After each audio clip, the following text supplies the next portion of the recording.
A light magnitude 2.9 earthquake hit 99 kilometers, 61 miles, away from Palu, Sulawesi Tengah, Indonesia, around noon of Sunday, May 25, 2025 at 12:43 p.m. local time, GMT+8.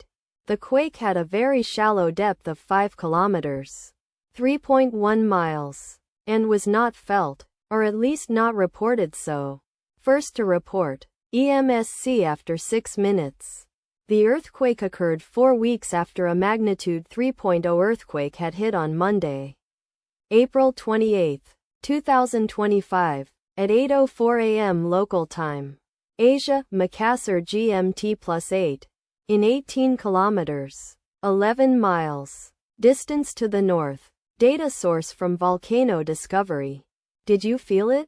Let us pray. May God protect everyone. Amen.